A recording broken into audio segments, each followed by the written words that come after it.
성문 안쪽에서 울음이 먼저 터졌지요. 달빛이 성벽에 이빨 같은 기와를 핥고 지나가던 밤, 수원 가명 앞으로 장정 셋이 끌려 나왔답니다. 발목엔 밧줄이 감기고 등엔 흙먼지가 잔뜩 묻었는데도 그들의 입은 죄가 없다는 말조차 제대로 뱉지 못했지요. 포졸들은 횃불을 들고 그림자를 길게 늘어뜨린 채 사람보다 먼저 매질을 꺼내 들었습니다. 공사판에 나가라의 건을 내 놈이 뒷골목으로 숨었지? 한덕춘이라 불리는 현장 책임자가 몽둥이를 손바닥에 탁탁 쳐 보이며 웃었답니다. 웃음이랄 것도 없고 목에서 나는 숨소리였지요. 장정 하나가 무릎을 꿇었습니다. 저희 어머니가 알아 누우셔서 약값을. 말이 끝나기도 전에 몽둥이가 내려왔고 어깨뼈가 툭 하고 울었지요. 그 소리에 군중이 숨을 삼켰습니다. 조선너스레를 찾아주셔서 감사합니다. 구독과 좋아요는 힘이 됩니다. 자, 이야기 시작합니다. 나서려는 사람은 있었으나 나서는 순간 자기 집 대문도 함께 부서진다는 걸 아는 얼굴들이었답니다. 그때 군중 맨 뒤에서 누군가 조용히 발을 옮겼습니다. 도윤이었지요. 수수한 옷차림, 거친 손, 품팔이꾼처럼 어깨를 낮춘 채 포졸의 시선과 시선 사이로 미끄러져 들어갔답니다. 그는 소리 내지 않았습니다. 대신 눈으로 샜지요. 포졸의 수, 매질의 순서, 끌려온 장정들의 이름을 부르는 방식, 그리고 한덕춘의 허리춤에 달린 명부의 끈까지. 그만하시오. 그 말은 높지 않았으나 칼날처럼 곧았답니다. 강우진이 가명 대문 기둥 옆에서 걸어 나왔지요. 겉으론 나그네 같은 행색하지만 발걸음이 흔들리지 않는 사람의 태가 있었답니다. 한덕춘이 코웃음을 쳤습니다. 나그네가 감히 공사이래. 우진은 손에 쥔 작은 약재 꾸러미를 들어보였습니다. 약을 구하러 왔소. 그런데 여기선 약보다 매가 먼저 내려오는가 보오. 포졸 하나가 다가와 어깨를 밀었고 도윤의 눈이 가늘어졌습니다. 우진은 더 다투지 않았지요. 그 대신 뒤로 한 걸음 물러나며 사람들의 얼굴을 하나씩 새겼답니다. 이 고을의 부패는 한 번에 들이받으면 증거부터 타버린다는 걸 그의 눈은 이미 알고 있었지요. 그날 밤 우진은 주막의 가장 안쪽 자리에 앉아 술잔을 비우지 않고 냄새만 맡았습니다.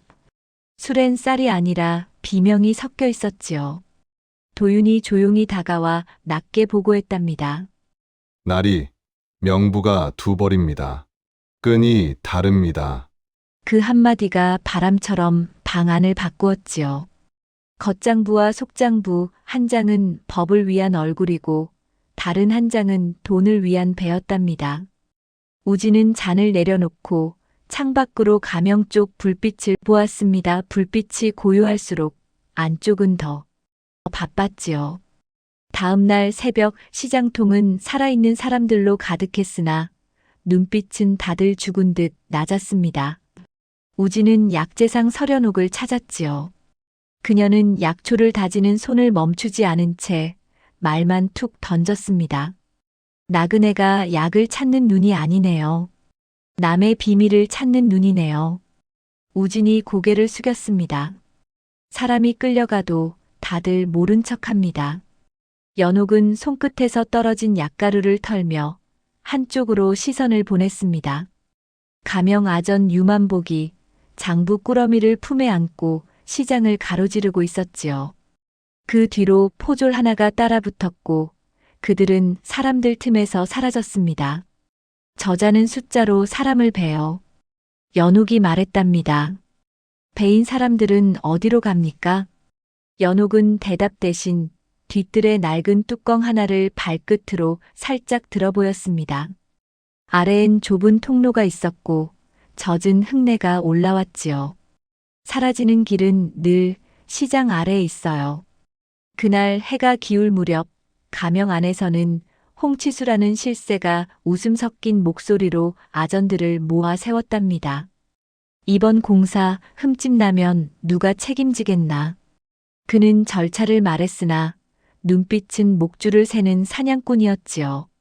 아전들은 고개를 숙였고 유만복의 손은 장부를 더 세게 움켜쥐었습니다. 밤이 되자 도윤이 통로로 먼저 들어갔고 우진은 뒤에서 발소리를 지웠습니다.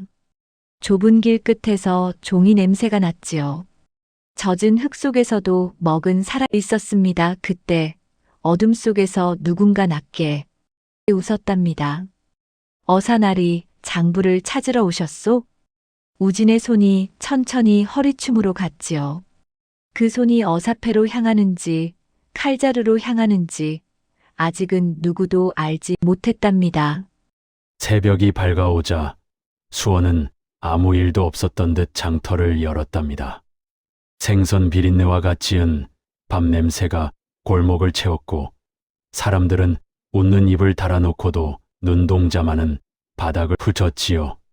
전날 가명 앞에서 벌어진 매질은 입 밖으로 꺼내는 순간 화근이 되는 이야기였으니까요. 강우진은 그날도 나그네 행색으로 시장을 걸었습니다. 발끝에 걸리는 진을, 장사꾼의 호객, 아이들의 웃음소리. 겉으로는 평온했으나 그 속에 깔린 공기는 눅눅하고 무거웠답니다. 사람은 많았지만 누구도 자기 목소리를 믿지 못하는 고을이었지요. 도윤은 우진의 반걸음 뒤를 지켰습니다. 눈은 사람들 어깨 너머로 움직였고 손은 소매 속에서 잠들어 있지요. 명부가 두 벌이라는 말은 밤새 우진의 머릿속에서 마르지 않는 먹처럼 번져 있었습니다. 겉장부는 관청의 얼굴, 속장부는 탐욕의 위장. 그 둘이 함께 돈줄을 만들고 사람 목줄을 만들었답니다. 우진이 멈춘 곳은 약재상 서련옥의 자리였지요.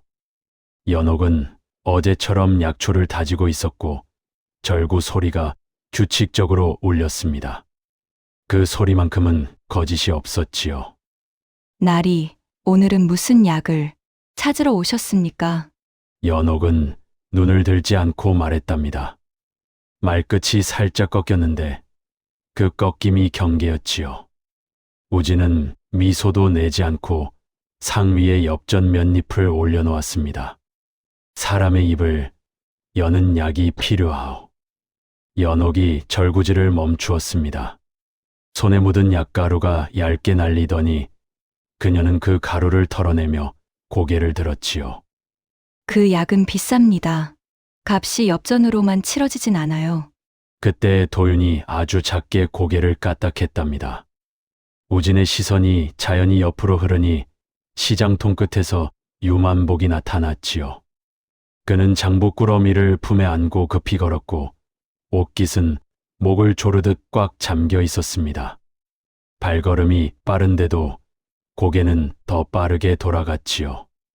누가 보는지 확인하는 버릇이 몸에 박힌 사람의 움직임이었습니다. 유만복 뒤로 포졸 하나가 따라 붙었습니다. 포졸이라기엔 지나치게 조용했고 조용한 만큼 더 위험했지요. 그는 사람들 사이를 비집어 들어가며 유만복과 일정한 거리를 유지했답니다. 도윤의 눈이 더 가늘어졌습니다. 저 자가 속장부를 만지는 손이지요. 연옥이 낮게 말했답니다. 그런데 요 며칠 밤마다 종이 냄새가 고을 아래로 내려가요. 종이는 물을 먹으면 무거워지는데 무거워질수록 더 몰래 옮기거든요. 우진은 연옥의 말을 끊지 않았습니다. 말을 끊는 순간 정보도 끊기니까요. 연옥은 상 아래로 손을 넣더니 낡은 목함 하나를 꺼냈습니다. 뚜껑을 여니 약재 사이에 작은 종이 조각이 숨겨져 있었지요. 누가 흘리고 간 장부에 찢긴 귀퉁이였습니다. 먹이 번져 숫자는 흐릿했으나 도장 자국만큼은 선명했답니다. 같은 도장이 반복되고 그 반복이 윗선을 가리키고 있었지요. 이거면 충분하오? 우진이 물었습니다. 연옥은 고개를 저었습니다. 이건 귀퉁이에요. 귀퉁이로는 목을 못 베요. 날이 칼을 쓰려면 칼 끝이 아니라 칼몸이 필요하죠. 우진은 종이 조각을 접어 소매 안쪽에 넣었습니다. 칼몸은 어디에 있소? 연옥은 잠시 침묵하더니 뒤뜰로 우진과 도윤을 불렀답니다. 뒤뜰엔 마른 약초 더미와 비어있는 항아리들이 놓여 있었고 그 사이로 낡은 돌판 하나가 어색하게 놓여 있었지요. 연옥이 발끝으로 돌판을 밀어내자 아래로 작은 구멍이 드러났습니다. 어둠이 숨을 쉬는 입구였지요. 여긴 시장 아래로 이어집니다. 연옥이 말했습니다. 사람들이 사라질 때, 돈이 사라질 때, 종이가 사라질 때 다 여기로 빠져요. 도윤이 먼저 입구를 살폈습니다. 손끝으로 흙을 만져보고 냄새를 맡았지요. 젖은 흙, 오래된 곰팡이, 그리고 종이의 마른 냄새. 도윤은 고개를 끄덕였습니다. 최근에 사람이 많이 드나들었습니다. 발자국이 겹쳤습니다. 우진은 그 말에 마음을 굳혔지요. 하지만 그 길로 바로 들어가진 않았습니다. 들어가는 순간 가명도 움직이니까요. 우진은 빠르게 계획을 쌓았답니다. 먼저 유만복을 풀어야 했지요. 속장부를 쥔 손을 잡지 못하면 위장도 얼굴도 다 사라져 버릴 테니까요. 그날 해가 지기 전 우진은 일부러 가명 근처를 돌아다녔습니다. 약재를 들고 장정들에게 약을 나눠주고 포졸에게 물을 내어주며 나그네의 얼굴을 더 두껍게 덧씌웠지요. 누군가가 저놈 성가시다 하고 기억하게 만들기 위한 행동이었습니다. 가명이 자극을 받으면 밤에 증거를 옮깁니다. 우진은 그 밤을 기다렸지요. 밤이 되었답니다. 수원 성곽의 그림자가 길게 늘어나고 가명의 등불은 몇 개만 남았습니다. 겉으로는 잠든 듯하지만 진짜 잠은 들지 않는 시간. 도윤이 시장 아래 통로 입구에서 그리고 목줄이 끊어지기 시작하면 끝은 반드시 홍치수의 목으로 돌아가게 마련이랍니다. 일부러 술에 취한 나그네처럼 비틀거렸습니다. 서로 다른 자리에 있으나 한 장부를 향해 같은 방향으로 숨을 맞춘 것이지요. 그때 연옥이 약재상 문을 닫으며 속삭였습니다. 날이 오늘 밤은 꼭 움직일 겁니다. 홍치수가 회진처럼 가명을 돌았어요. 웃으면서 다들 죽는 얼굴이었죠. 홍치수, 가명의 실세. 그는 절차를 핑계로 사람을 눌러버리고 그 눌림으로 돈을 끌어올리는 자였답니다. 우진은 그 이름을 마음속에 3번 새겼지요. 이름은 곧 죄의 방향이니까요. 잠시 뒤 유만복이 가명 뒷문으로 빠져나왔습니다. 품에는 장부 꾸러미, 뒤에는 조용한 포졸 하나, 그리고 그 뒤로 더 어두운 그림자 하나가 따라 붙었지요. 그림자는 포졸보다 더 조용했고 조용한 만큼 더 큰 이빨을 숨기고 있었습니다. 도윤이 그 행렬을 본 순간 숨을 죽이고 몸을 낮췄습니다. 유만복이 시장 골목으로 스며드는 찰나 도윤도 그림자처럼 따라 붙었지요. 우진은 주막 앞에서 술잔을 일부러 깨뜨려 소란을 냈습니다. 아이고, 내 손이 미끄러졌네. 그 소란에 포졸 몇이 고개를 돌렸고 그 틈이 도윤에게 길이 되었답니다. 유만복은 연옥의 뒤뜰 근처까지 와서 멈췄습니다. 숨을 고르고 사방을 살피고 돌판을 밀어내려는 순간이었지요. 그때 도윤이 뒤에서 아주 낮게 말했습니다. 유만복. 유만복의 어깨가 움찔했습니다. 그는 돌아보며 입술을 떨었지요. 누구냐? 도윤은 칼을 뽑지 않았습니다. 칼을 뽑으면 소리가 나고 소리가 나면 사람들이 죽습니다. 대신 도윤은 손을 뻗어 유만복이 품에 안은 장부를 탁 눌렀답니다. 이걸 어디로 옮기는지 나도 안다. 유만복은 기침하듯 웃었습니다. 나는 시킨 대로만. 시킨 놈 이름. 도윤의 말은 더 짧아졌지요. 유만복의 눈동자가 흔들렸습니다. 그가 입을 열려는 찰나 뒤따르던 조용한 포졸이 몸을 던졌습니다. 칼날이 어둠에서 번쩍였지요. 도윤이 유만복을 밀쳐내며 칼을 받아냈습니다.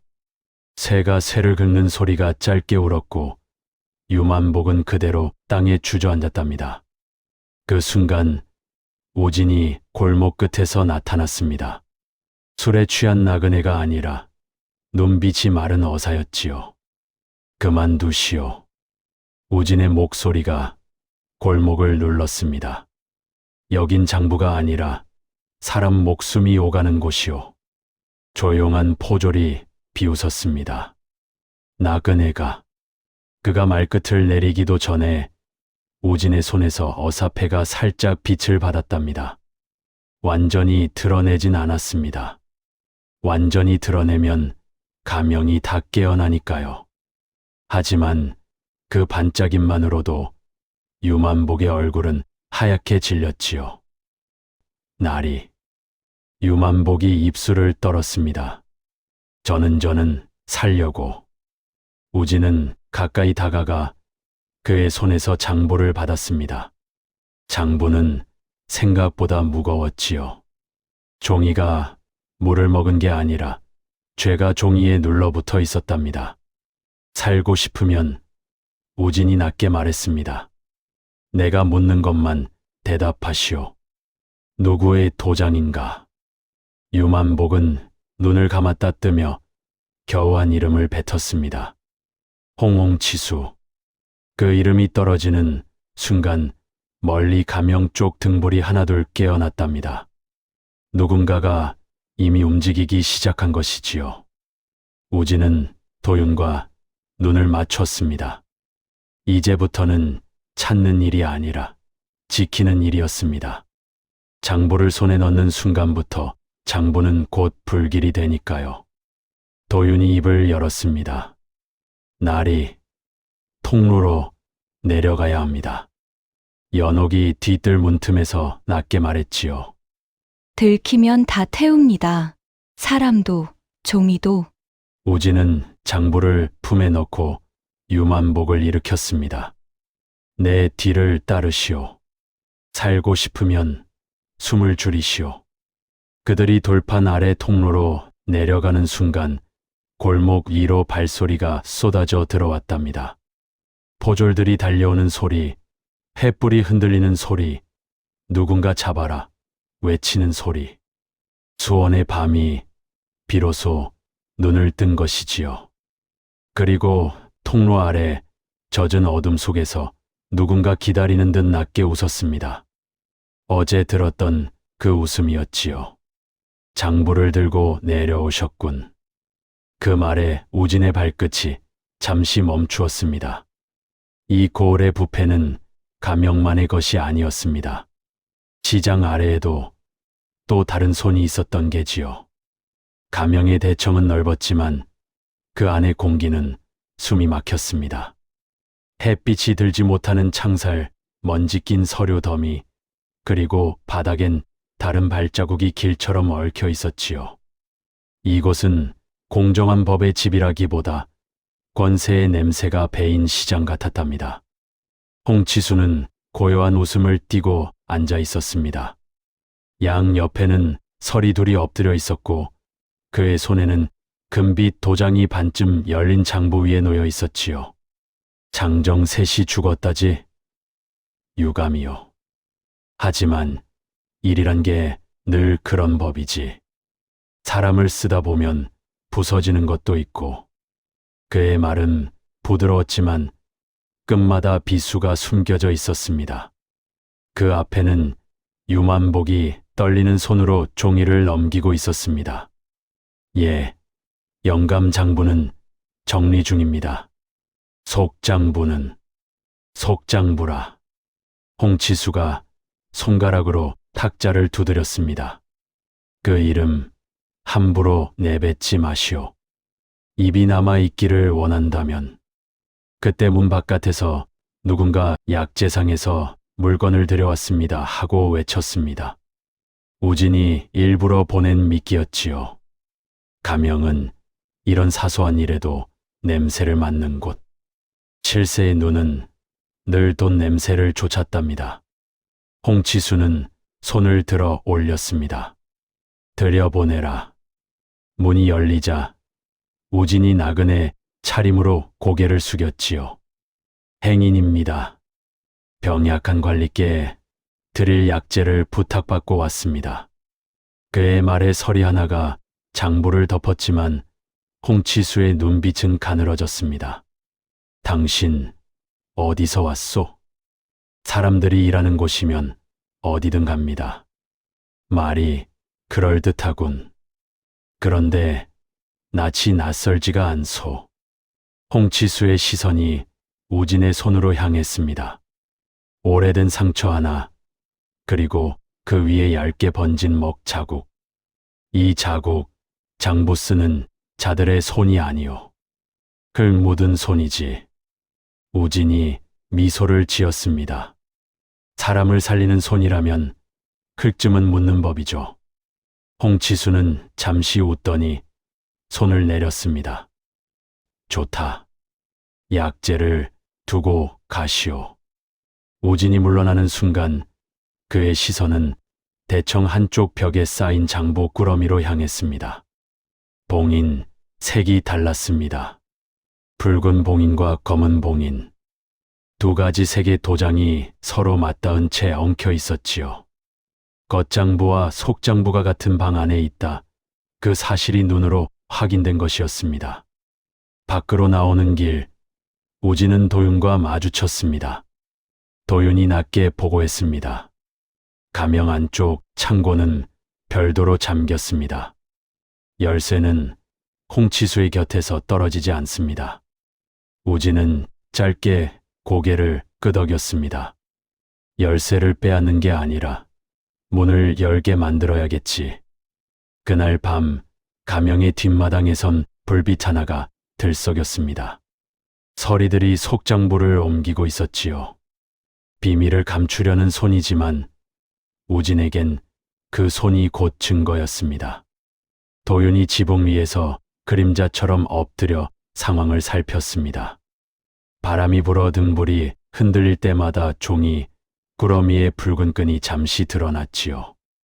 우진이 낮게 속삭였습니다. 불빛이 꺼지면 들어간다. 잠시 후 등불이 꺼졌고 우진은 지붕 아래 어둠 속으로 미끄러졌습니다. 그가 발을 디딘 바닥엔 이미 사람의 발자국이 찍혀 있었습니다. 흙 위에 찍힌 작은 글씨 하나 완자가 흐릿하게 남아 있었지요. 유만복의 글씨였습니다.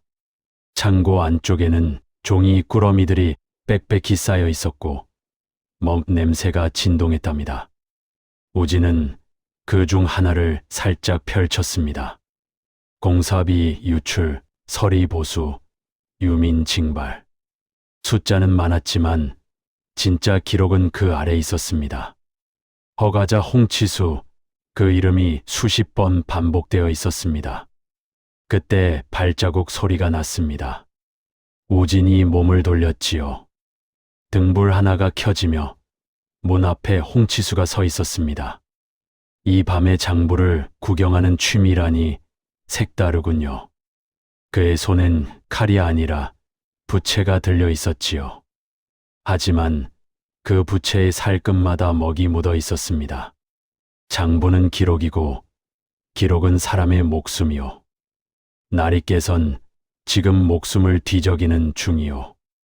우진은 조용히 장부를 덮었습니다. 그렇다면 누가 죽어야 이 기록이 끝나는가? 홍치수의 눈이 가늘어졌습니다. 그건 어사가 아니라 신이 정하오. 그 말이 끝나자 바깥에서 휘파람 소리가 들렸습니다. 도윤이 신호를 보낸 것이지요. 창고 바깥에 있던 연옥이 횃불을 던졌고 불길이 하늘로 올랐습니다. 홍치수의 시선이 잠시 흔들렸고 그 틈에 우지는 장부 한 꾸러미를 품에 넣었습니다. 불길이 번지는 사이 감명의 종이 울렸습니다. 종이 울릴 때마다 사람들의 발소리가 몰려왔지요. 홍치수는 웃으며 말했습니다. 이젠 끝났소. 장부를 갖고 있어도 그 장부를 증명할 자가 없으니. 우진이 조용히 대답했습니다. 그래서 내가 이 고을에 왔소. 증명할 사람은 백성들이오. 그 말과 함께 우진은 문을 뛰어넘었고 도윤이 기다리던 지붕 위로 몸을 날렸습니다. 불빛 아래에서 두 사람의 그림자가 성벽을 타고 흘렀습니다. 장부는 타지 않았습니다. 아직 살아있는 기록이었지요. 가명에서 불길이 올라간 그 밤부터 수원의 공기는 칼날처럼 얇아졌답니다. 종이 울리면 골목이 먼저 깨어나고 횃불빛이 벽을 핥으며 번져갔지요. 강우진은 도윤의 손짓을 따라 지붕을 2번 넘고 낮은 담을 하나 끊어내려 서련옥의 약재상 뒤뜰로 몸을 숨겼습니다. 품속의 장부 꾸러미는 젖은 종이처럼 무겁고 그 무게가 곧 사람의 숨통이었지요. 연옥은 문을 열어드리자마자 걸쇠를 내렸습니다. 지금부터는 숨이 먼저입니다. 그녀는 물동이를 내밀며 목소리를 더 낮췄지요. 기침도 한숨도 여기선 소리입니다. 도윤은 바깥 인기척을 듣고는 마당 가장자리로 가 발자국이 남지 않게 흙을 고르게 밟아두었습니다. 유만복은 벽 쪽에 주저앉아 손가락 끝이 떨렸습니다. 우진은 장부를 펼치지 않았습니다. 이 고을은 종이가 펴지는 순간 피가 먼저 튀는 곳이었으니까요. 그는 유만복의 눈을 똑바로 보았습니다. 살고 싶다 했소. 그러면 내 입으로 내 목줄을 끊어야 하오. 유만복이 입술을 깨물었습니다. 날이 저는 글씨 쓰는 손일 뿐입니다. 도장이 찍히면 그때부터는 우진이 바로 잘랐지요. 그 도장은 누구 손에 있소? 유만복은 숨을 삼키고 겨우 한마디를 내뱉었습니다. 홍치수 영감 곁에 금빛 도장. 열쇠도 그 곁에 붙어 있습니다. 도윤이 낮게 덧붙였습니다. 창고 문, 장부방 문, 유수에게 올리는 공문, 다 그 도장으로 묶입니다. 우진은 잠시 눈을 감았다 떴습니다. 장부만으로는 부족했지요. 장부는 숫자이고 도장은 명령이었습니다. 숫자를 들이밀면 실수라 우기고 도장을 들이밀면 죄가 되지요. 연옥은 절구를 가만히 밀어놓고 약초더미 사이에서 얇은 종이 한 장을 꺼냈습니다. 찢긴 귀퉁이, 번진 먹, 반복된 도장 자국. 이건 미끼예요. 홍치수는 미끼를 삼키면 더 큰 걸 숨깁니다. 우진이 고개를 끄덕였습니다. 숨기게 두고 찢게 만들면 된다. 새벽까지 우진은 연옥의 뒤뜰에서 장부를 후쳤습니다. 실비별도라는 글자가 유독 얇은 종이에 남아 있었고 그 옆 숫자는 숨처럼 가늘었지요. 그런데 도장 자국만은 진했습니다. 힘껏 눌러 찍은 흔적, 누군가 급히 결제한 흔적. 우진은 그 한 장만 접어 품에 넣었습니다. 오늘 밤 저 도장이 다시 찍히게 만들겠소. 해가 기울 무렵 가명 앞에는 도적 침입이라는 공문이 붙었습니다. 장부라는 말을 숨기고 공포로 사람들의 입을 묶으려는 술수였지요. 우진은 일부러 그 종이 앞에 서서 옆 포졸에게 조용히 흘렸습니다. 도적은 물건을 훔치지만 장부는 목숨을 훔치지. 포졸의 눈빛이 잠깐 흔들렸고 소문은 장터 바람처럼 퍼져나갔습니다. 밤 시장 아래 통로로 바람이 내려왔습니다. 도윤이 먼저 내려가 길을 열고 우진은 접어둔 한 장만 품었습니다. 유만복은 연옥의 등 뒤에 숨겨두었지요. 통로 끝 작은 창고 앞 문틈으로 등불빛이 새고 안에서는 종이 넘기는 소리가 났습니다. 유수의 서리 둘 그리고 홍치수의 사람 하나가 상석을 지키고 있었지요. 우진은 벽에 붙어 숨을 줄이며 도윤에게 손바닥을 들었습니다. 도장이 찍히는 순간 종이만 살린다. 잠시 뒤 딱딱 나무 도장이 종이를 때리는 소리가 울렸습니다. 목줄이 조여지는 소리 같았지요. 우진의 손이 천천히 움직였습니다. 그는 칼을 뽑지 않았습니다. 칼은 피를 부르고 피는 증거를 태우니까요. 대신 우진은 서리의 팔꿈치가 종이를 덮는 찰나를 기다렸습니다. 그 짧은 찰나 도윤이 그림자처럼 스며들어 등불을 손바닥으로 가렸고 우진이 종이 한 장을 낚아채 품에 넣었습니다. 종이 모서리에 아직 젖은 먹이 번지며 도장 자국의 결이 손끝에 살아있었답니다. 문 안에서 누군가 숨을 들이켰습니다. 누구냐? 우진은 도윤의 눈을 한번 보고 뒤로 물러 통로 어둠으로 사라졌습니다. 뒤에서 발소리가 쏟아지고 횃불이 따라붙었지요. 하지만 그때쯤이면 이미 도장이 찍힌 한 장은 우진의 품에서 따뜻해지고 있었습니다. 수원의 부패는 숫자가 아니라 그 도장 자국에서부터 무너지기 시작했답니다. 통로에서 빠져나온 뒤 강우진은 한동안 불빛을 보지 않았답니다. 달빛이 닿는 길로 올라가면 횃불이 따라붙고 횃불이 따라붙으면 종이는 불이 되니까요. 도윤은 앞장서서 빈 담장과 빈 마당을 골라 걸었습니다. 바람이 불면 기와가 한 번씩 울었고 그 울림 사이로 멀리 포졸들의 함성이 물처럼 번졌지요. 우진은 품속의 문서를 두 손으로 가슴에 눌러 젖은 먹이 다시 번지지 않게 지켰습니다. 도장이 찍힌 한 장은 얇았지만 그 한 장이 수원 가명의 목을 조이는 끈이 되었답니다. 서련옥의 약재상 뒤뜰로 돌아오자 연옥은 등불을 더 낮추고 문턱에 소금을 뿌렸습니다. 발소리를 막는 습관이었지요. 유만복은 밤새 제대로 눈도 못 뜬 얼굴로 앉아 있었고 도윤의 시선은 그가 숨을 쉬는지부터 확인했습니다. 우진은 문서를 펴지 않고 가장자리만 살짝 비추어 보았습니다.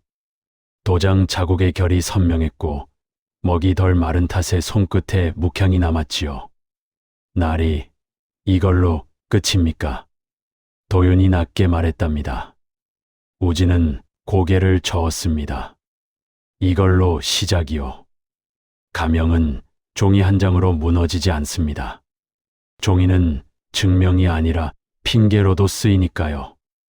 홍치수 같은 자는 도장도 말도 사람도 버릴 수 있습니다.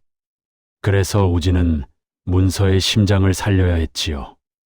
도장 자국이 찍힌 그 순간을 보니 그 문서를 만든 손, 그리고 그 문서가 가리키는 창고의 실물. 셋이 한 줄로 이어져야 변명이 끊깁니다. 우진은 유만복을 바라보았습니다. 유만복의 손등엔 먹자국이 마치 굳은 살처럼 남아 있었고 그 먹자국이 죄의 표식처럼 보였지요.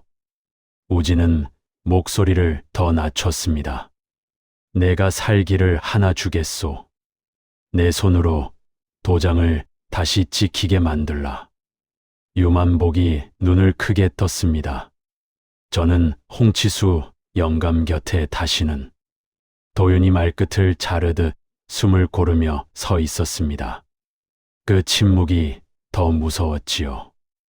우진이 이어 말했습니다. 내가 찍는 게 아니다. 내가 지키게 만들라. 속장부를 옮길 때마다 결제 문서가 동행한다 했지. 그 문서가 오늘 밤에도 움직이게 하라. 연옥이 절구를 가만히 밀어놓고 약초 더미 사이에서 얇은 종이 조각을 꺼냈습니다. 찢긴 귀퉁이, 번진 먹, 반복된 도장 자국. 이런 귀퉁이로는 목을 못 베어요. 홍치수는 겁먹으면 더 숨기고 더 숨길수록 손이 바빠져요. 그녀의 말은 약재상 말투였지만 그 속은 칼끝처럼 날카로웠답니다. 우진은 고개를 끄덕였습니다. 손이 바빠지는 밤을 만든다. 낮 동안 우진은 장터를 더 크게 흔들었습니다. 공사판 근처에서 약을 나눠주며 장정들의 상처를 살폈고 다친 어깨에 파스처럼 약초를 얹어 주었습니다. 누군가 눈을 피하면 우진은 더 천천히 손을 움직였지요. 손이 부드러우면 마음도 잠깐 풀립니다. 말이 나오지 않아도 괜찮았습니다. 우진은 이름 대신 어느 골목에서 끌려갔는지 어느 밤에 소리 났는지 같은 흔적을 모았답니다. 박노인의 초가에도 잠시 들렀습니다. 우진은 쌀 한 줌을 문턱에 두고 담 너머로만 말을 건넸지요. 오늘은 문 걸어 잠그시오. 가명이 조용한 날이 더 험하오. 박노인은 손을 뻗었다가 거두었습니다. 연루가 두려운 손이었지요. 그 손을 억지로 잡지 않는 것이 우진이 택한 방식이었습니다. 해가 지자 가명 쪽은 이상할 만큼 고요했습니다. 종이 울리지 않았고 포졸들의 발소리도 줄었습니다. 대신 바람이 시장 천막을 뒤집어 놓을 듯 불어왔지요. 연옥은 문을 걸어 잠그고 도윤은 지붕 위로 올라가 사방을 살폈습니다. 유만복은 연옥이 준 약초 냄새 나는 보자기 아래에 숨겨두었고 우진은 품속 문서를 다시 한번 더 깊이 넣었습니다. 그때 통로 아래에서 젖은 웃음이 다시 들렸답니다. 종이 냄새를 맡고 따라오는 웃음이었지요. 어둠 속에서 사내 하나가 모습을 드러냈습니다. 얼굴은 천으로 가렸고 허리엔 검은 끈이 둘러져 있었습니다. 그는 칼을 뽑지 않고도 칼이 있는 사람의 걸음으로 다가왔지요. 연옥이 낮게 말했습니다. 여긴 약재상입니다. 사내가 웃음을 삼켰습니다. 약이 아니라 종이를 찾는다. 도윤이 한 발 앞으로 나섰습니다. 손은 칼자루에 얹혔으나 아직 뽑지 않았지요. 우진은 사내를 똑바로 보았습니다. 홍치수가 보냈구려. 사내는 고개를 기울였습니다. 보낸 건 돈이지. 나는 돈을 따라온다. 연옥이 등불을 꺼뜨렸습니다. 빛이 사라지자 소리만 남았지요. 도윤의 발이 먼저 움직였고 사내의 숨이 짧게 끊겼습니다. 칼이 부딪히는 소리는 한 번뿐이었고 그 뒤엔 몸이 흙에 떨어지는 둔탁한 소리만 남았습니다. 우진은 그 틈에 문서를 품속 깊이 밀어 넣었습니다. 종이는 싸움보다 먼저 살아야 했지요. 등불이 다시 켜졌을 때 사내는 담장 밖으로 사라져 있었습니다. 잡히지 않았고 죽지도 않았습니다. 그건 경고였지요. 홍치수의 손이 시장 아래까지 뻗어 있다는 경고, 그리고 오늘 밤이 더 거칠어진다는 신호였답니다. 연옥은 바닥에 흙을 손끝으로 쓸어 발자국이 남았는지 확인했습니다. 도윤은 숨을 고르고 칼을 다시 칼집에 넣었습니다. 우진은 그제야 유만복에게 시선을 돌렸지요. 유만복의 얼굴은 종이처럼 창백했으나 눈동자는 더 빨리 움직였습니다. 살고 싶은 자의 눈이었답니다. 우진은 목패를 도윤에게 건넸습니다. 서리를 부른다. 도장이 다시 울릴 때 문서의 심장을 잡는다. 도윤이 짧게 고개를 끄덕였습니다. 연옥은 문틈으로 바깥을 살피며 더 낮게 말했지요. 도장 소리가 나면 그 소리 끝에서 문이 열립니다. 그 밤 수원 어딘가에서 종이 넘기는 소리가 바람을 탔습니다. 아직 불은 붙지 않았지만 불이 붙기 직전의 냄새가 이미 골목을 채웠답니다. 우진은 숨을 고르고 어사패를 꺼내지 않은 손으로 옷깃을 여몄습니다. 공개는 다음 칼이었습니다. 지금은 문을 여는 칼날이 먼저였지요. 그날 밤 나는 바람이 달라진 걸 먼저 느꼈답니다. 수원 성곽을 타고 내려오는 찬 기운이 사람의 등골을 파고들던 그 밤이지요. 서련옥의 뒤뜰은 등불 하나로 간신히 숨을 붙이고 있었고 그 등불 아래엔 3가지가 놓여 있었습니다. 도장이 찍힌 문서 한 장, 손때 묻은 목패 하나, 그리고 겁에 눌려 입술이 마른 유만복의 순결이었지요. 강우진은 문서를 꺼내지 않았습니다. 종이가 펼쳐지는 소리 하나가 곧 포졸들의 발소리로 바뀌는 고을이니까요. 그는 목패를 손끝으로 굴리며 무게를 재고 글자를 한 번 더 훑었답니다. 최와 영. 단 2글자였지만 그 2글자가 열쇠를 부르고 열쇠는 문을 부릅니다. 문이 열리면 장부는 숨지 못하지요. 도윤은 지붕 위에서 내려와 마당 모서리에 섰습니다. 눈은 담장 너머에 두고 귀는 통로 쪽에 붙였지요. 이 사내는 늘 그랬습니다. 칼을 먼저 쓰지 않고 공간을 먼저 쓰는 자였답니다. 연옥은 약초 더미를 정리하는 척하면서도 손끝이 떨렸고 유만복은 보자기 아래에서 숨만 쉬었습니다. 살고 싶다는 마음이 그에게는 숨의 속도로 드러났지요. 우진이 낮게 입을 열었습니다. 최영, 그 자를 어디서 보았소? 연옥이 망설이지 않고 말했답니다. 유수 쪽 서리들 중 하나예요. 낮엔 얼굴을 가리고 밤엔 도장 소리만 들으면 먼저 달려갑니다. 우진은 고개를 끄덕였습니다. 도장 소리만으로 움직이는 자라 좋은 줄이군. 도윤이 한마디를 보탰지요. 줄은 끊기면 다른 줄로 이어집니다. 오늘 밤엔 끊지 말고 따라가야 합니다. 그 말이 맞았답니다. 잡아 눕히는 건 쉽지만 그 뒤에 이어진 줄을 확인하는 건 어렵지요. 우진이 원하는 건 한 사람의 자백이 아니라 한 줄로 이어진 실물이었으니까요. 도장 자국이 찍힌 문서, 창고의 꾸러미, 운반하는 손, 지시하는 입.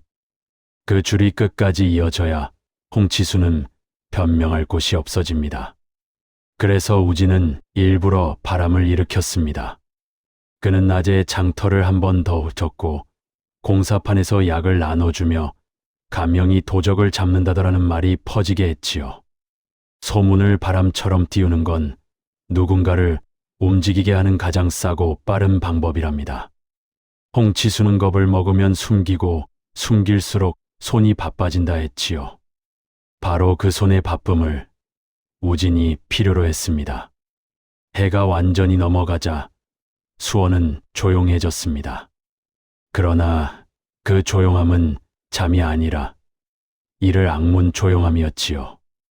연옥의 뒤뜰로 이어지는 통로 입구는 어둠을 머금고 있었고 도윤은 그 입구에 서서 발끝으로 흙을 살폈습니다.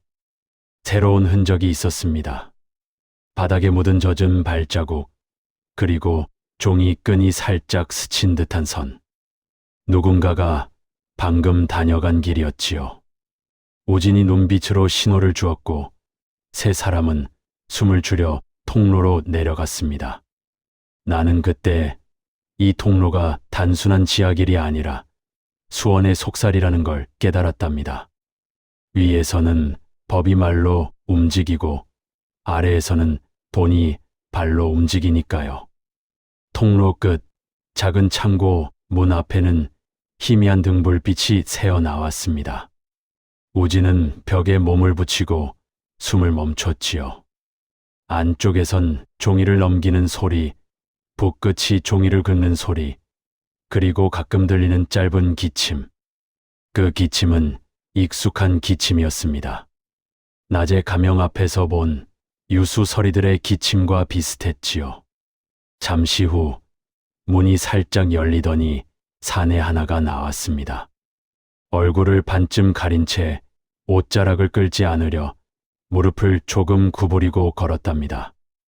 허리춤에는 붉은 끈이 감긴 서류통, 손엔 작고 납작한 목패. 연옥이 숨을 삼켰습니다. 저자예요. 목패의 주인이었지요. 도윤이 앞서 나가지 않았습니다. 대신 한 걸음 뒤에서 사내의 발끝이 향하는 곳을 읽었지요. 사내는 곧장 골목 쪽으로 가지 않고 성벽 안쪽의 인가 사이로 파고들었습니다. 그 길은 포졸이 많은 길이 아니었습니다.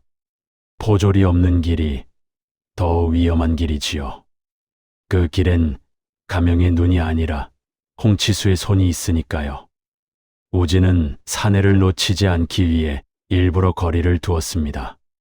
너무 붙으면 기척이 되고 너무 멀면 줄이 끊깁니다. 이 어살한 자는 칼보다 거리 계산이 정확한 사람이었지요. 도윤은 지붕선을 이용해 위에서 따라 붙고 연옥은 뒤에서 문턱을 밟지 않게 발을 들었습니다. 나는 그 발의 조용함이 수원고을을 흔드는 폭풍의 시작이 될 줄 알았답니다. 사내는 마침내 한 집 앞에서 멈췄습니다. 겉보기엔 평범한 살림집이었지요. 그러나 문설주에는 새로 칠한 검은 오칠 자국이 남아 있었고 문턱 아래엔 종이 조각들이 얇게 눌려 있었습니다. 종이 조각은 문서가 아니라 봉인의 부스러기였지요. 문이 자주 열리고 닫힐수록 봉인은 부서집니다. 그 부서진 봉인이 여기에 정체를 말하고 있었습니다. 사내가 문을 두드리자 안에서 여자가 문을 열었습니다. 얼굴은 보이지 않았지만 손목엔 은장식이 번쩍였지요. 평범한 살림집의 여자가 가질 빛이 아니었습니다. 사내가 서류통을 내밀었고 여자의 손이 그걸 받아 안으로 들였습니다. 그 순간 우진의 눈이 더 차가워졌습니다. 서리가 아니라 중간 창고로군. 도윤이 낮게 속삭였습니다. 집이 창고입니다. 여자는 안으로 들어가 문을 닫았습니다. 사내는 밖에서 기다리지 않고 곧바로 뒤쪽 담장으로 돌아갔지요. 담장 뒤엔 작은 창이 하나 있었고 그 창 아래로 계단이 내려가고 있었습니다. 계단은 오래된 돌계단이었지만 돌이 유난히 닳아 있었답니다. 매일같이 누군가가 오르내린 흔적이지요. 우진은 그 계단 앞에서 멈추었습니다. 성급하게 내려가면 문서는 불이 되고 사람은 피가 됩니다. 그는 도윤에게 손짓해 뒤를 맞게 했고 연옥에게는 통로 쪽을 보게 했지요. 그리고 유만복을 불렀습니다. 보자기 아래어 나오듯 다가왔습니다. 그 얼굴은 살고 싶다는 마음으로 얼룩져 있었지요. 우진이 목소리를 낮췄습니다. 내가 아는 도장, 내가 아는 종이, 내가 아는 손. 여기서 다 만나. 유만복은 계단을 보자 거의 울음이 섞인 숨을 내뱉었습니다. 맞습니다. 저 아래에 속장부 꾸러미가 잠시 머뭅니다. 그리고 도장이 찍힌 공문도요. 우진은 고개를 끄덕였습니다. 좋다. 오늘 밤 심장을 꺼낸다. 그 순간 위쪽 골목에서 발소리가 들렸습니다. 포졸의 발소리가 아니었습니다.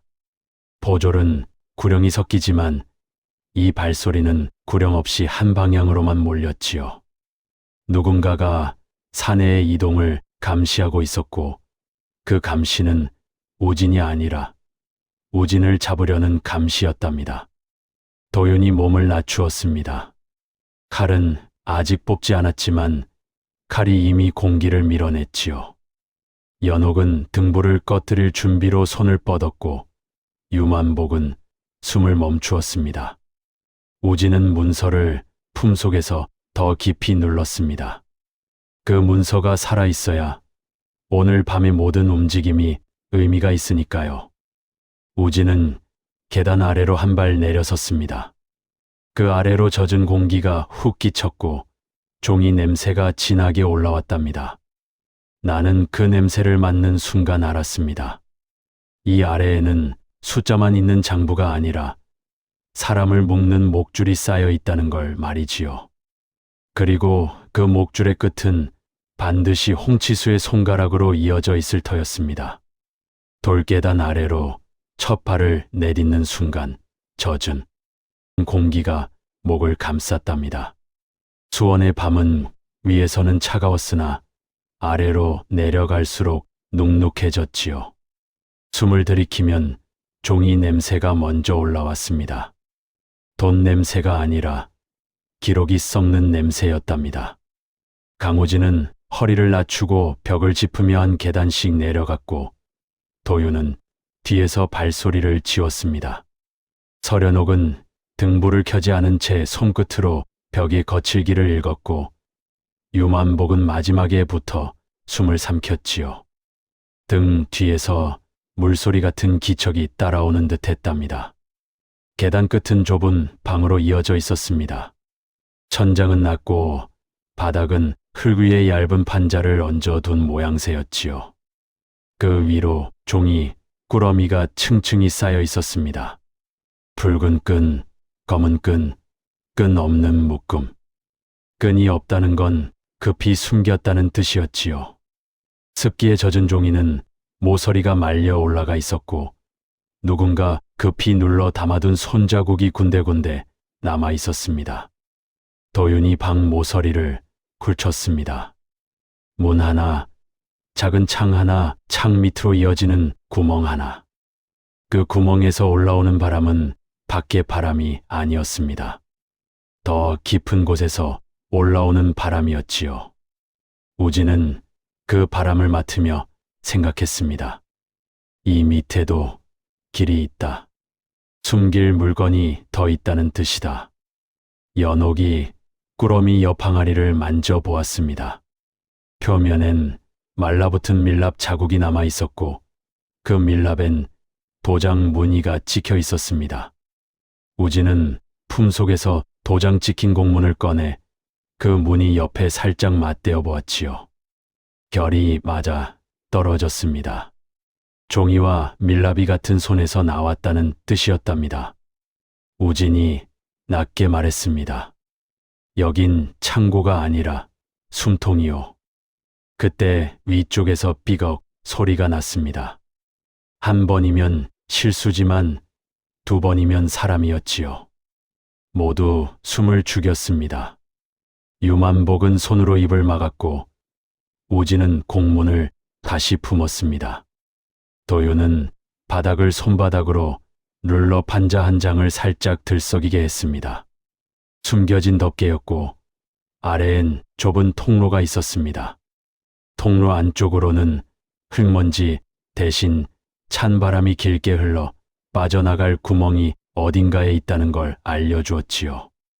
우진은 그 길을 눈에 새겨두었습니다.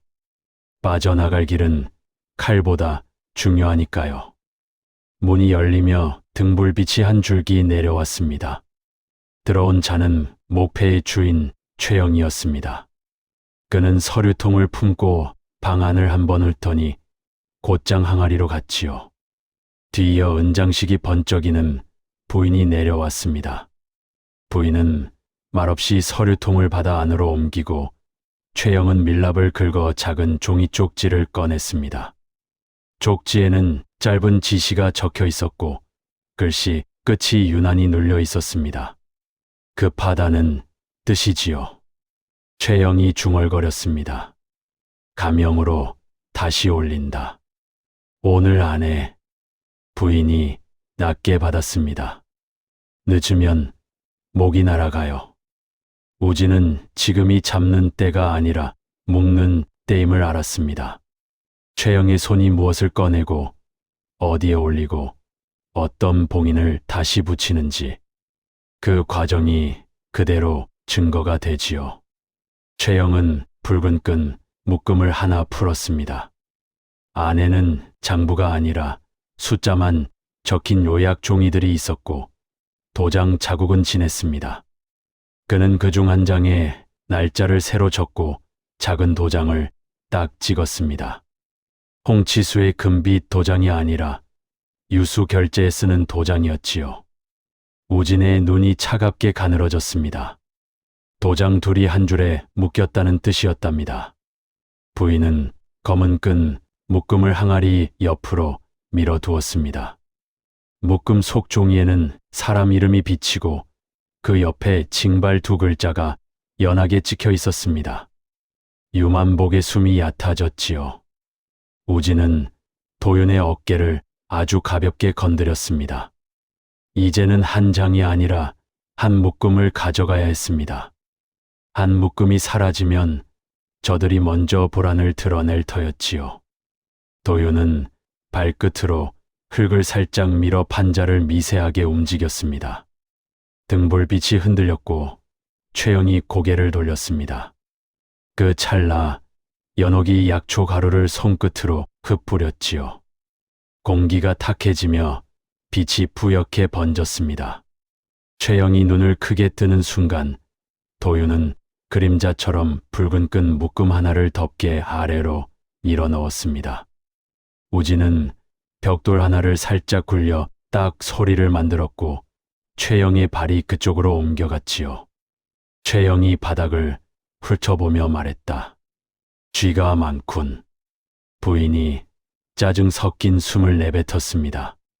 정리하고 끝내요. 그때 문 밖에서 발소리가 몰려왔습니다.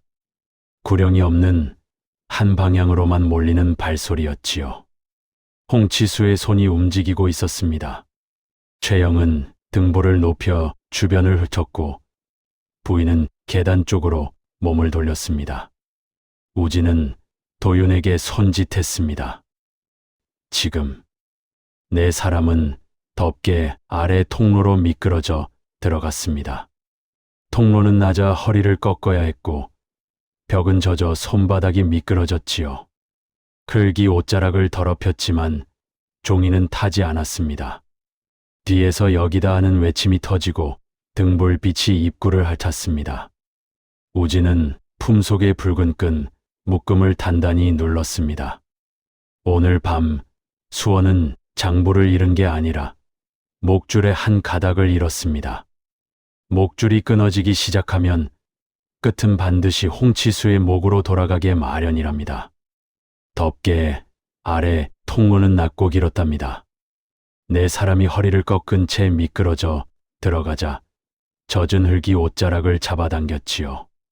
뒤쪽에서는 여기다 하는 외침이 터지고 등불빛이 입구를 핥았습니다.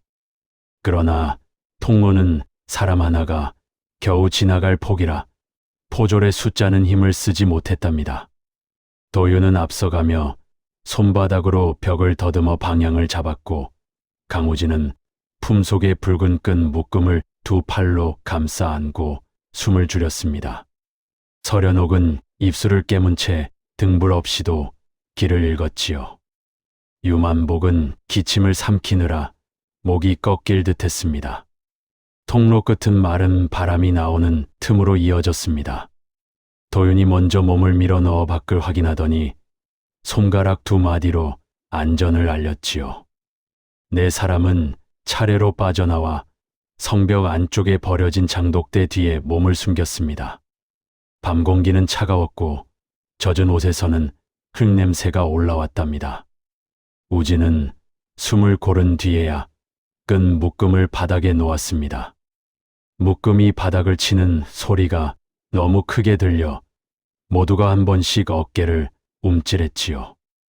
연옥이 낮게 말했습니다. 저들은 곧 불을 붙일 겁니다. 불이 붙으면 종이는 죄가 되고 죄는 다른 이에게 넘어갑니다. 도윤이 이를 악물었습니다. 뒤를 밟는 발소리가 포졸이 아닙니다. 홍치수 쪽 사내들입니다. 우진은 고개를 끄덕이며 유만복을 바라보았습니다. 지금부터는 내가 겁을 먹어도 된다. 대신 입은 닫아라. 유만복이 떨리는 손으로 목을 움켜쥐었습니다. 나리, 저는 사람한. 우진이 짧게 끊었습니다. 살게 한다. 우진은 붉은 끈을 풀어 묶음 속 종이를 바닥에 펼쳤습니다. 달빛이 약해 글자가 선명하진 않았지만 도장 자국만은 어둠 속에서도 검게 살아 있었지요. 종이에는 공사비와 공물, 운반 날짜, 그리고 사람 이름이 섞여 있었습니다. 이름 옆에는 징발 표시가 달려 있었고 어떤 줄에는 회수라는 글씨가 눌려 적혀 있었답니다. 연옥의 얼굴이 굳었습니다. 저 이름들은 다음에 끌려갈 사람들입니다. 도윤이 종이 모서리를 손끝으로 눌렀습니다. 이걸 그대로 가명에 들이밀면 저들은 가짜라 우길 겁니다. 우진이 대답했습니다. 그러니 가짜라 우길 수 없게 만든다. 그는 종이 더미에서 한 장을 골라 유만복 앞으로 밀었습니다. 이 글씨 내가 썼나? 유만복은 잠깐 눈을 굴리더니 고개를 끄덕였습니다. 줄 끝에 먹번짐이 제 버릇입니다.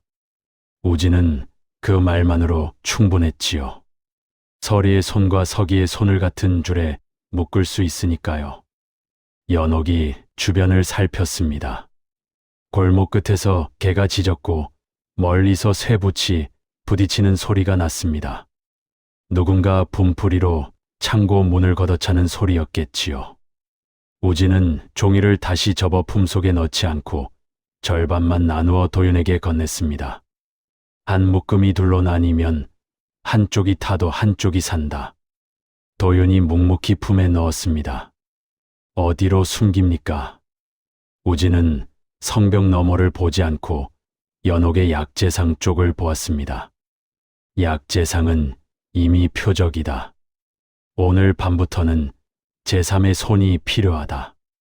그때 유만복이 아주 작게 숨을 내뱉었습니다. 가명문서 베끼는 방 그 안에 오래된 목판이 있습니다. 도장 자국을 눌러 찍는 판이지요. 그 판이 있으면 같은 결로 옮길 수 있습니다. 도윤이 낮게 말했다. 복제다. 우진이 고개를 끄덕였습니다. 복제는 칼보다 빠르다. 칼은 피를 부르고 피는 종이를 태운다. 연옥은 잠시 망설이다가 자신의 소매 안쪽에서 얇은 비단 주머니를 꺼냈습니다. 여기 시장 뒤쪽 종이장수의 표식이 있어요. 말없이도 통하는 사람입니다. 그녀는 우진의 손에 주머니를 쥐어주었지요. 새벽 전에 이 종이들을 옮겨 베끼면 불이 붙어도 증거는 살아남습니다. 우진은 주머니를 품고 도윤에게 손짓했습니다. 최영은 도장을 찍었다. 찍은 자는 다시 찍는다. 새벽에 또 움직인다. 도윤이 짧게 대답했습니다.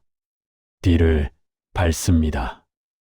우진과 유만복은 골목을 2번 꺾어 시장 뒤쪽 종이장수의 헛간으로 들어갔습니다.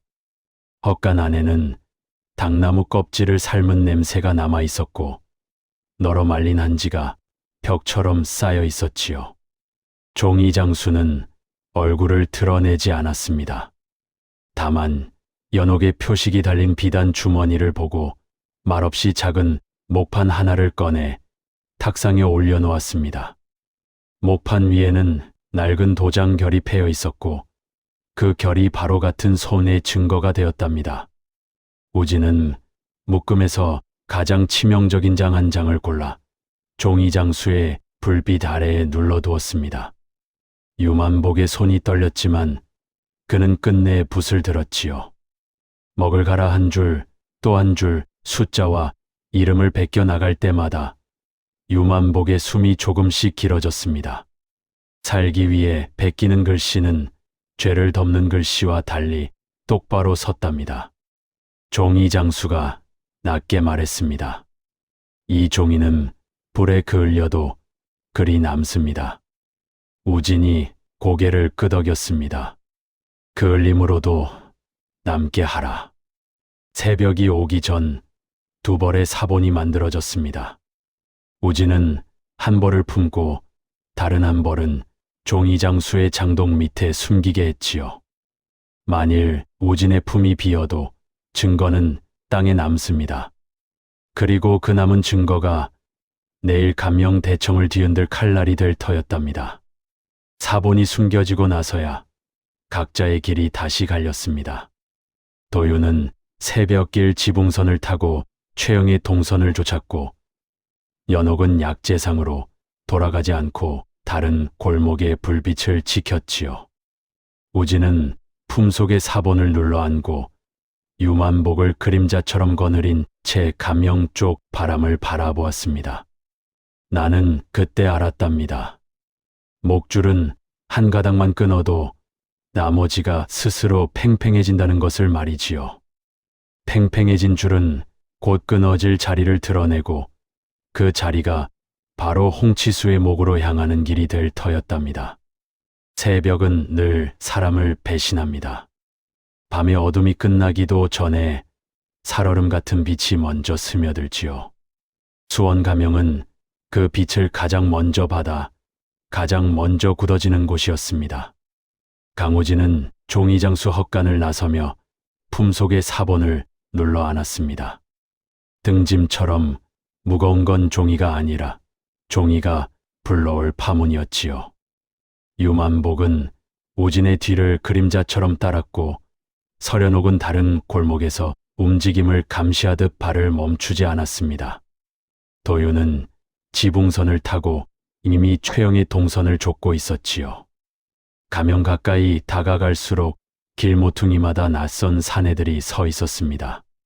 포졸의 무리와 달리 그들은 구령을 쓰지 않았고 서로 눈빛만 주고받았습니다. 홍치수의 손이 밤새 뻗어나온 흔적이었지요. 우진은 일부러 걸음을 늦췄습니다. 급하면 쫓기는 자가 되고 늦추면 쫓는 자가 됩니다. 그는 찬바람의 가끈을 한번 정리하며 품속 종이가 바스락거리지 않게 숨을 고르는 법을 택했답니다. 연옥이 낮게 속삭였습니다. 저들 포졸이 아니에요. 우진이 고개를 끄덕였습니다. 포졸은 법을 따른다. 저들은 돈을 따른다. 유만복은 입술을 깨물었습니다. 날이 감영대청으로 곧장 들이밀면 저들이 먼저 불을. 우진이 짧게 끊었습니다. 그래서 바깥에서 먼저 묵는다. 우진이 노린 곳은 감영의 대청이 아니었습니다. 대청은 말이 오가는 자리이고 말은 가장 먼저 뒤집힙니다. 우진은 문서가 태어나고 도장이 찍히는 자리를 먼저 잡으려 했지요. 유만복이 말했던 문서 베끼는 방, 그리고 오래된 목판, 도장결을 눌러 찍는 판이 있는 곳. 그 판을 손에 넣으면 홍치수의 변명은 시작도 못하게 됩니다. 가명 뒤편 서리들이 드나드는 좁은 골목으로 들어서자 종이 먼지 섞인 냄새가 코끝을 찔렀습니다. 창문 틈으로 새어나오는 희미한 불빛, 밤새 꺼지지 않은 등불의 흔적이었지요. 우진은 담장에 기대 서서 안쪽을 엿보았습니다. 종이를 말리는 줄이 걸려 있고 붓대들이 물에 담겨 있었습니다. 한쪽에는 문서처리 수북이 쌓여 마치 쌀자루처럼 방을 메우고 있었지요. 그때 지붕 위에서 까치 울음 같은 신호가 한 번 들렸습니다. 도윤의 신호였답니다. 잠시 후 그림자 하나가 골목 끝에 내려앉았습니다. 도윤은 먼지 하나 묻히지 않은 얼굴로 숨부터 고르지요. 최영이 가명으로 들어갔습니다. 혼자가 아닙니다. 우진이 물었습니다. 부인도 도윤이 짧게 답했습니다. 예. 그리고 포졸 두 놈이 따라 붙었습니다. 겉으로는 호의, 속으로는 감시입니다. 우진은 고개를 끄덕였습니다. 최영은 찍은 도장을 지키러 왔고 홍치수는 최영을 입막음하려 들 것입니다. 서로가 서로를 의심하는 새벽, 그 새벽이야말로 줄이 엉키는 시간이지요. 우진은 도윤에게 사본의 절반을 건넸습니다. 혹시 내 품이 비면 내 품이 살아있어야 한다. 도윤이 고개를 끄덕였습니다. 나리도 내 것도 둘 다 살립니다. 연옥이 그 말을 듣고 손가락으로 골목의 두 방향을 가리켰습니다. 저쪽은 서리방, 이쪽은 창고 쪽. 최영은 창고로 갈 거예요.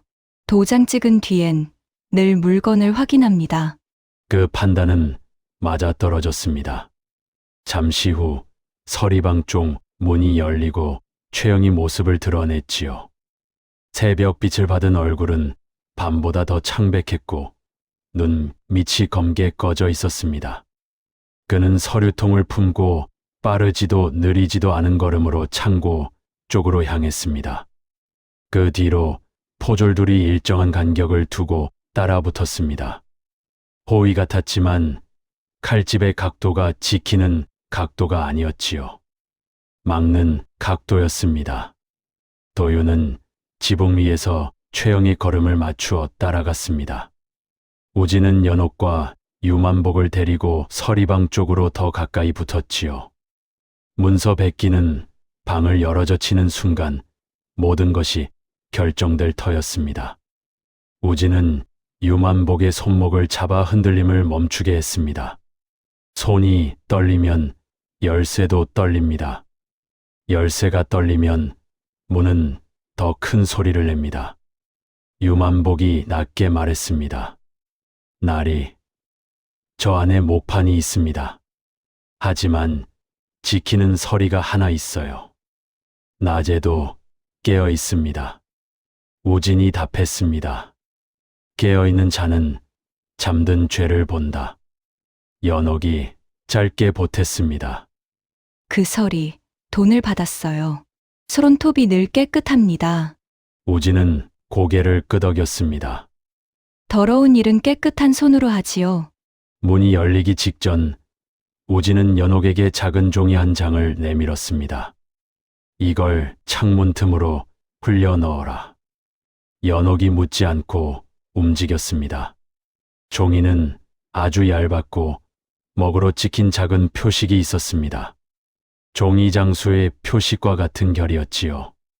누가 베끼고 있다는 뜻이 아니라 종이가 이미 나갔다는 뜻을 남기는 장치였습니다.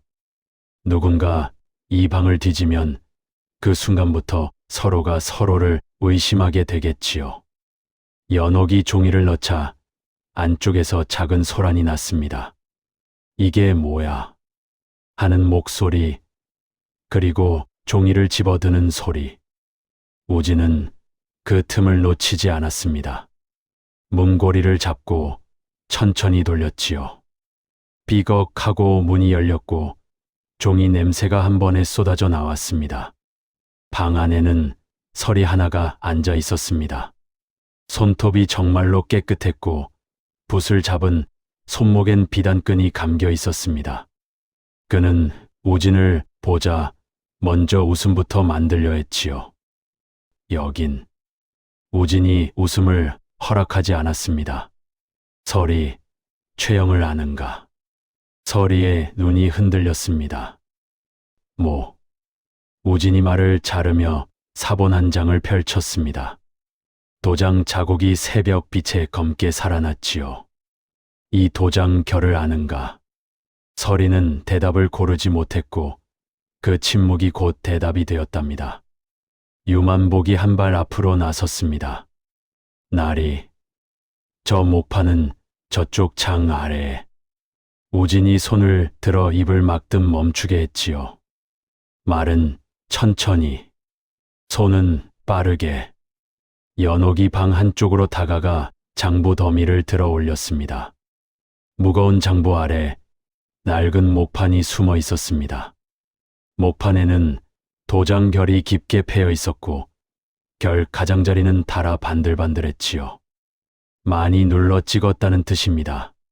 즉, 많이 속였다는 뜻이랍니다. 우진은 목판을 들어 빛에 대었습니다. 도장 결이 사본의 도장 자국과 맞아 떨어졌지요. 이제 변명은 절반이 사라졌습니다. 남은 절반은 누가 이 목판을 썼는가였답니다. 우진은 서리를 똑바로 바라보았습니다. 이 목판을 누구에게 받았나? 서리가 입술을 깨물었습니다. 나리, 저는. 우진이 낮게 누르듯 말했습니다. 살고 싶으면 지금 말하라. 그 순간 밖에서 발소리가 달려왔습니다. 포졸의 구령이 섞였습니다. 누군가가 이미 이 방의 문이 열렸다는 걸 알아챈 것이지요. 연옥이 창문 쪽을 돌아보며 낮게 말했습니다. 감영대청에서 소리 났습니다. 최영 쪽이 움직인 겁니다. 도윤의 목소리가 지붕 위에서 내려왔습니다. 최영이 창고 앞에서 멈췄습니다. 포졸 둘이 칼을 뽑았습니다. 서로에게요. 새벽빛은 더 밝아졌는데 감영 안의 공기는 더 어두워졌답니다. 우진은 목판을 품에 넣지 않고 품 밖으로 들고 섰습니다. 이건 숨길 것이 아니라 보여줄 것이었지요. 그러나 보여주는 순서가 중요합니다. 먼저 보여주면 찢기고 나중에 보여주면 묶입니다. 우진은 도윤을 바라보지 않고도 알았습니다. 지금 감영 어딘가에서 두 개의 도장이 서로를 물어뜯고 있음을 말이지요. 우진이 도윤에게 신호를 보냈습니다. 최영을 놓치지 마라. 그러나 잡지 마라. 도윤이 답했습니다. 줄을 끝까지 봅니다. 연옥은 우진의 옆에서 숨을 고르며 말했지요. 이제 남은 건 홍치수의 손뿐이에요. 우진은 고개를 끄덕였습니다. 손이 드러나면 목이 드러난다. 그리고 그 순간 감영대청 쪽에서 어사라는 단어가 바람을 타고 들려왔습니다. 누군가가 먼저 입을 열기 시작한 것이지요.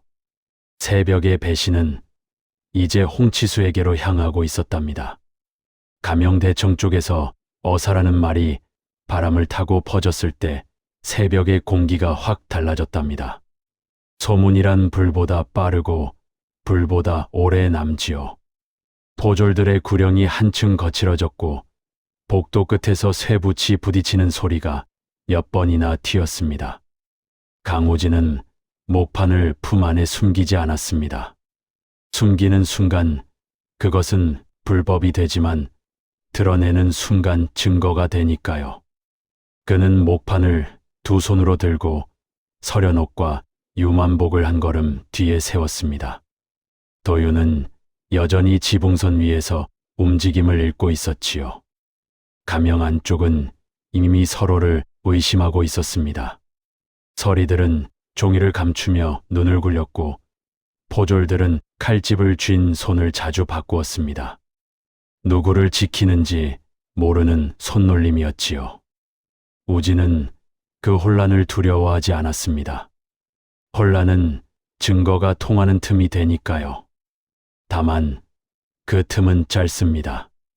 한 번 놓치면 종이는 재가 되고 사람은 침묵이 됩니다. 연옥이 낮게 말했습니다. 지금 날이 얼굴이 드러나면 저들은 먼저 명분을 만들 거예요. 우진이 고개를 끄덕였습니다. 그래서 명분을 빼앗는다. 유만복이 떨리는 숨을 내뱉었습니다. 대청으로 가면 홍치수 영감이 제 목을. 우진이 짧게 눌렀습니다. 내 목을 걸어도 내 손은 남긴다. 오늘은 손이 이긴다. 그때 복도 너머에서 사람 하나가 뛰어들어왔습니다. 설이 최영이었습니다. 얼굴은 밤보다 더 하얗고 눈동자는 미친 듯이 흔들렸지요. 그는 뒤를 돌아보며 누군가에게 끌려오듯 대청 쪽으로 밀려났습니다. 그리고 그 뒤에는 포졸 둘이 있었습니다. 칼을 뽑은 자는 포졸이 아니라 최영이었고, 포졸 둘은 칼을 뽑을 듯 말 듯 한 채 최영의 어깨와 허리를 막아섰지요. 겉으로는 호의, 속으로는 포박이었습니다. 도윤의 목소리가 지붕 위에서 낮게 내려왔습니다. 최영이 도망치려 했습니다. 포졸이 막았습니다. 우진이 숨을 한번 고르고 말했습니다. 도망치는 자는 누군가에게 쫓기는 자다. 연옥이 받아 말했습니다. 쫓는 자가 홍치수면 쫓기는 자는 입입니다. 우진은 최영을 잡으러 가지 않았습니다. 대신 최영이 밀려가는 방향을 따라 대청 앞의 넓은 마당으로 천천히 나아갔지요. 그 마당은 가명의 심장이고 심장에는 늘 사람들이 모입니다.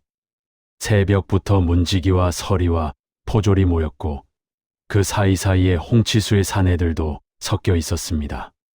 돈을 따른 눈빛은 법을 따른 눈빛과 달리 빛을 피해 다니지요. 대청 앞에 서자 홍치수가 모습을 드러냈습니다.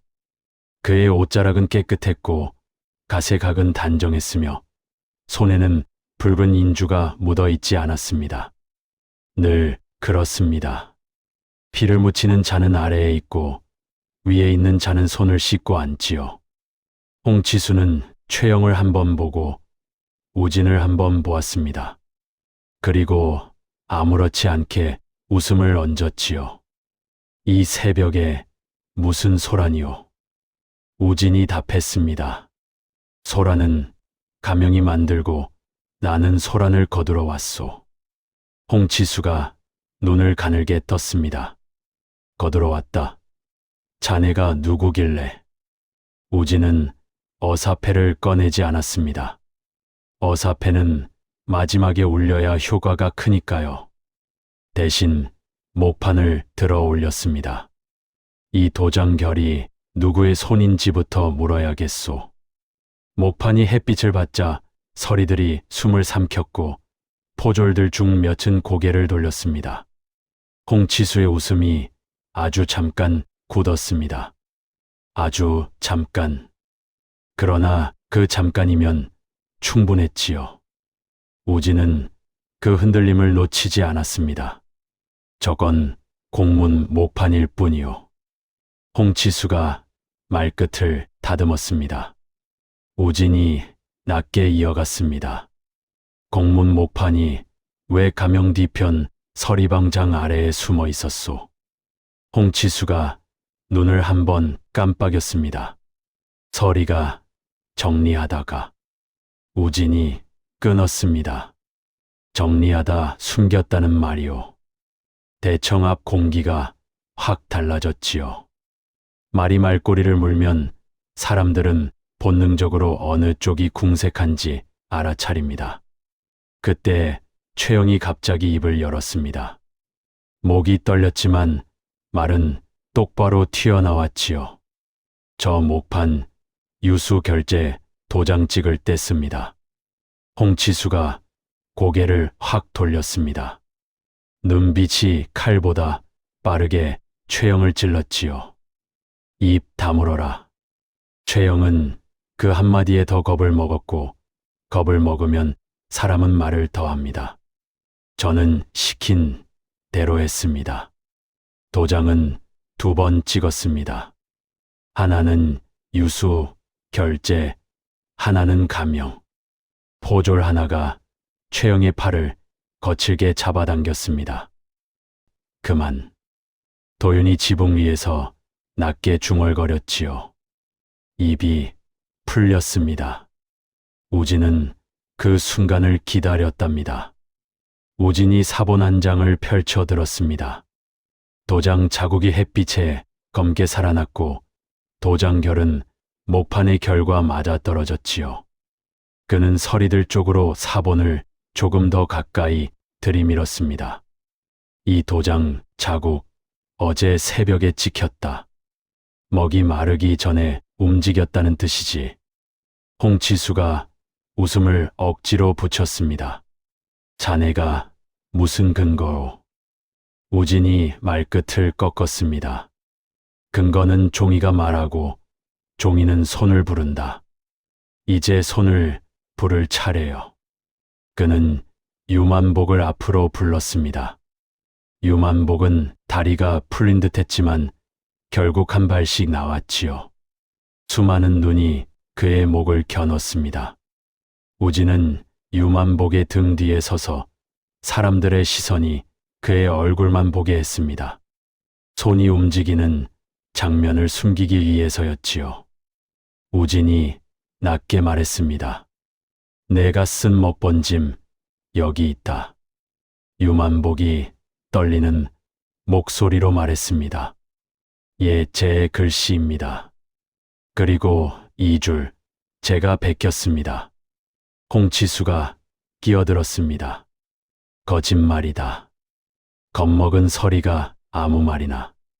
우진이 짧게 자르며 물었습니다. 겁먹은 자가 거짓말을 하면 왜 도장결까지 맞아떨어지겠소? 연옥이 한 걸음 옆으로 나와 비단 주머니에서 작은 종이 표식을 꺼내 보였습니다. 표식은 종이 장수의 것이었지요. 사본은 이미 둘입니다. 한 벌이 타도 한 벌이 남습니다. 그 말에 주변이 술렁였습니다. 홍치수의 눈이 아주 빠르게 흔들렸지요.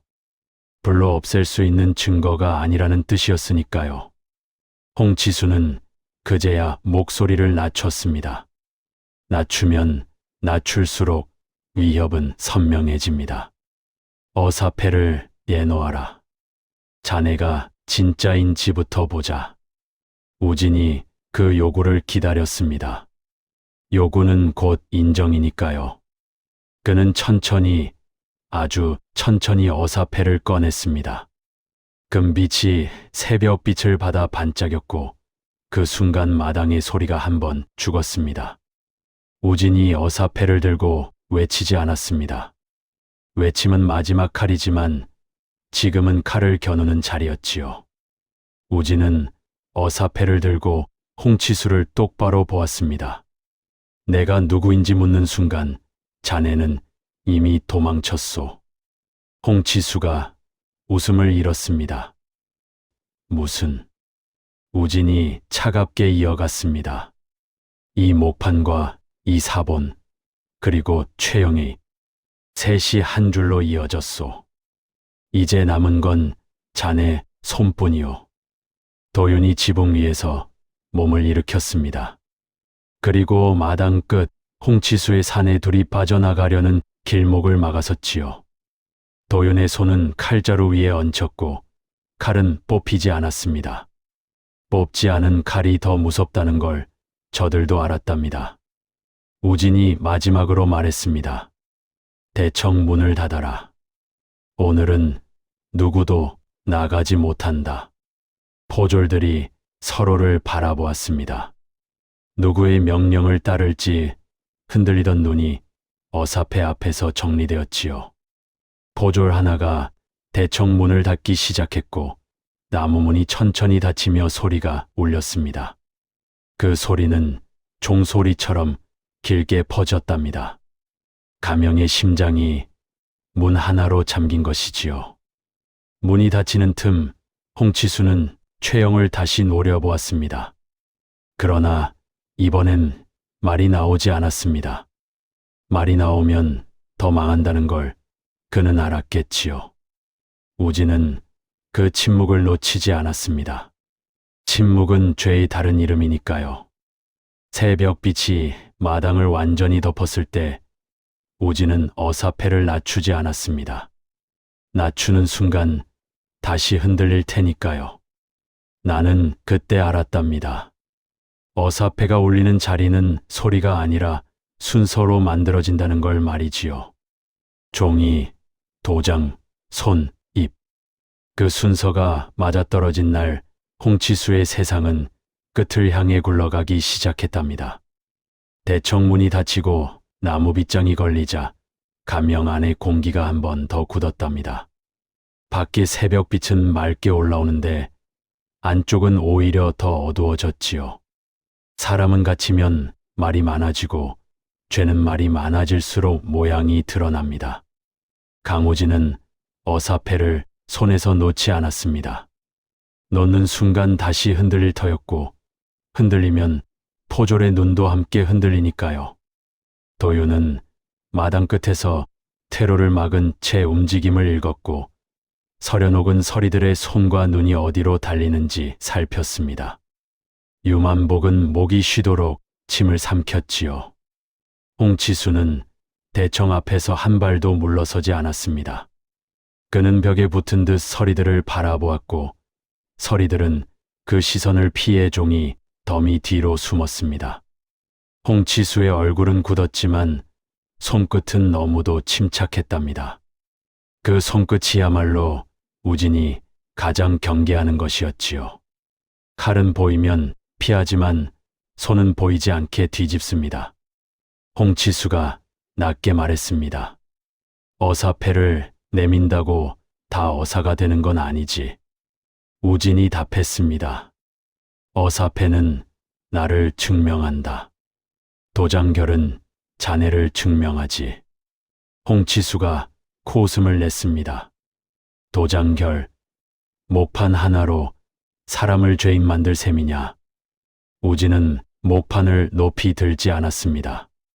대신 사본을 반쯤 펼쳐 도장 자국이 스치듯 보이게 했지요. 목판이 아니라 목판이 숨겨진 자리와 숨긴 손이 죄를 만든다. 그 말이 끝나기도 전에 홍치수는 방향을 틀었습니다. 그는 서리들 가운데 가장 마른 사내를 불렀지요. 서기 이도경. 그 이름이 나오자 마른 서리가 얼굴색을 잃었습니다. 홍치수가 계속했습니다. 이 목판은 원래 감형 물품이다. 서기가 정리하다 분실한 걸 저자가 훔쳐 숨겼다. 그렇지 않느냐. 이도경은 입술이 떨렸지만 고개를 끄덕이려 했습니다. 사람은 위에 손이 누르면 아래에서 먼저 굽지요. 도윤이 한 발 움직이려는 순간 우진이 손바닥을 들어 멈췄습니다.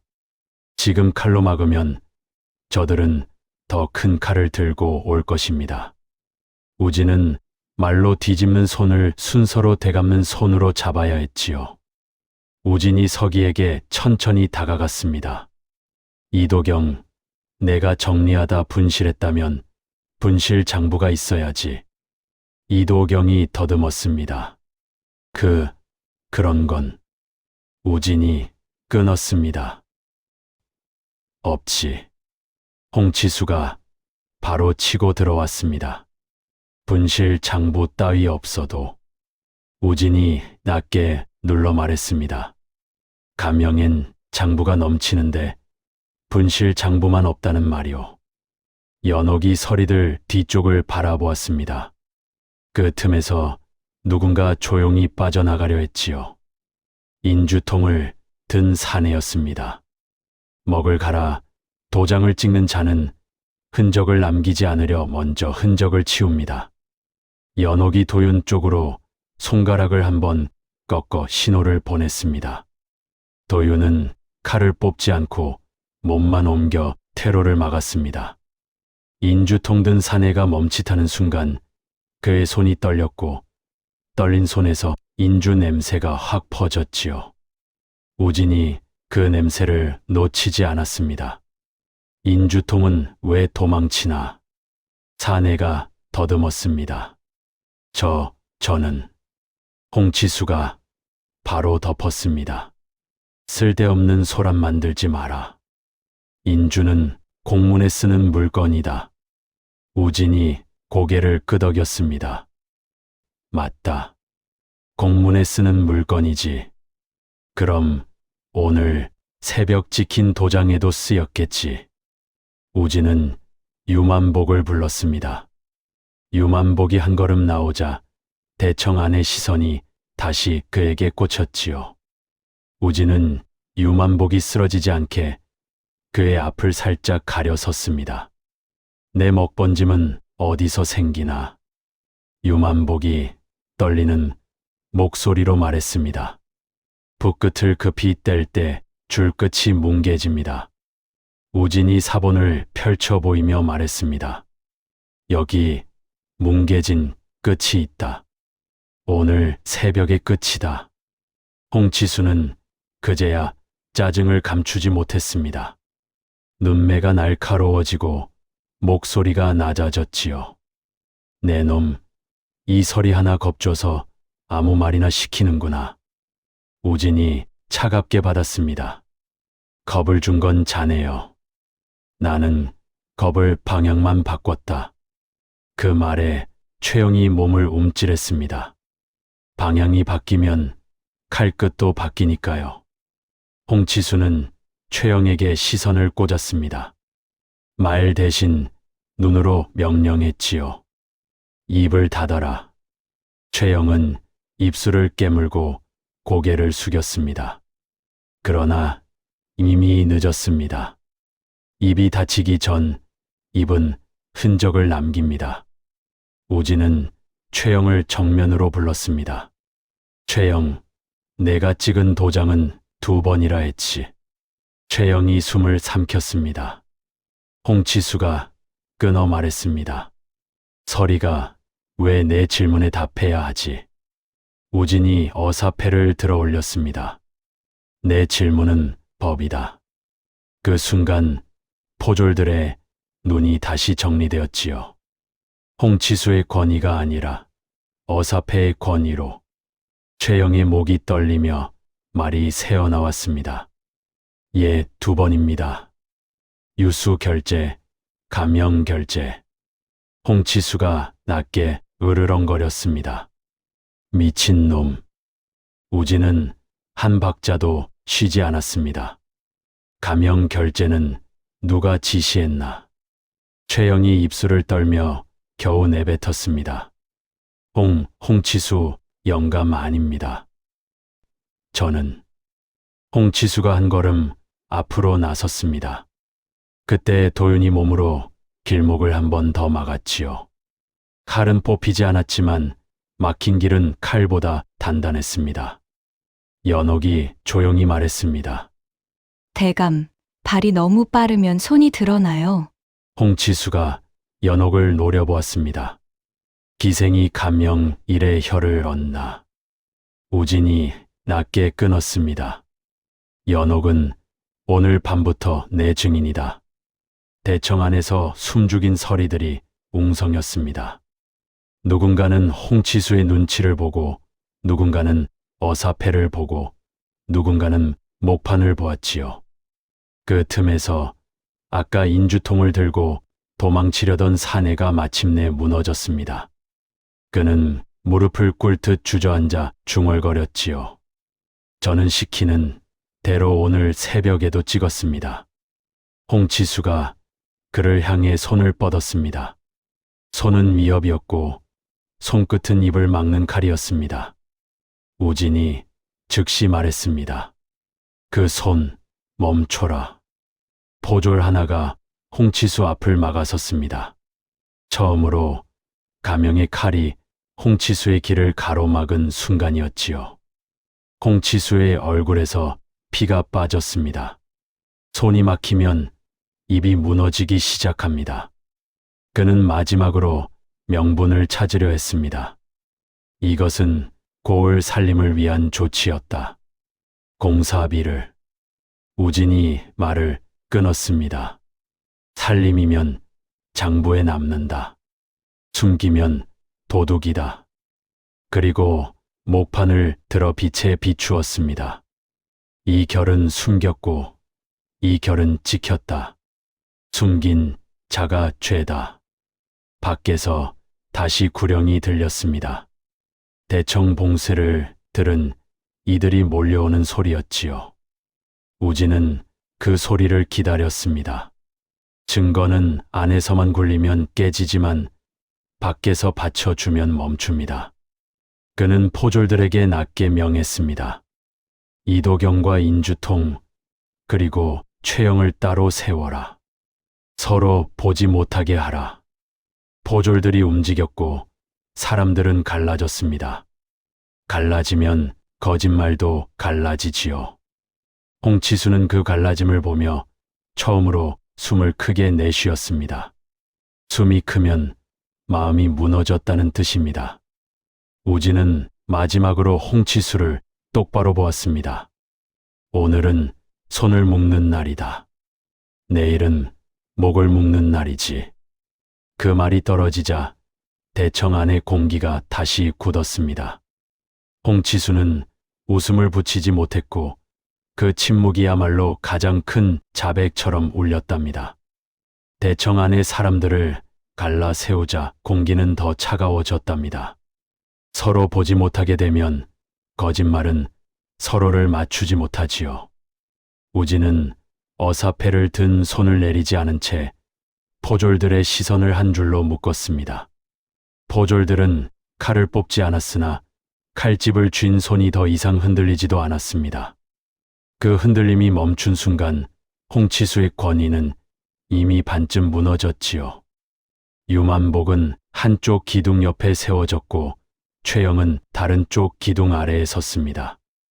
인주통을 들고 도망치려던 사내는 바닥에 주저앉아 눈만 굴렸지요. 서기 이도경은 손을 비비며 입술만 움직였습니다. 서련옥은 그 모든 손끝을 지켜보았고 도윤은 문틈과 복도를 살피며 누가 어디로 달아나는지만 읽었습니다. 우진은 그들을 각자 다른 방향으로 세워 같은 말이 나오지 못하게 만들었답니다. 홍치수는 마지막까지 살림이라는 말을 붙잡으려 했습니다. 공사비가 모자라면 고을이 무너진다. 나는 그걸 막으려. 우진이 낮게 끊었습니다. 고을을 막으려면 장부에 남겨라. 사람을 막으려면 몰래 찍는다. 홍치수의 얼굴이 굳었습니다. 그가 말로 버티면 버틸수록 손이 드러나게 되어 있었지요. 우진은 먼저 인주통 사내에게 다가갔습니다. 내가 오늘 새벽에 찍었다 했다. 무엇을, 어디에? 사내가 떨며 말했습니다. 숫자, 요약 종이 창고 옆 방에서 최영이 들고 왔습니다. 홍치수가 곧바로 끼어들었습니다. 거짓이다. 우진은 고개를 돌리지 않고 말했습니다. 거짓이면 왜 방 이름까지 나오나? 그는 곧장 최영 쪽으로 시선을 옮겼지요. 최영, 내가 들고 왔나? 최영이 숨을 삼켰습니다.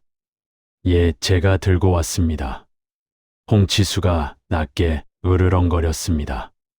입 다물어라. 우진이 어사패를 들고 홍치수 쪽으로 한 걸음 옮겼습니다. 그 입을 막는 건 내 일이오. 우진은 마지막으로 서기 이도경을 불렀습니다. 이도경, 분실, 장부가 없다 했지. 이도경이 더듬었습니다.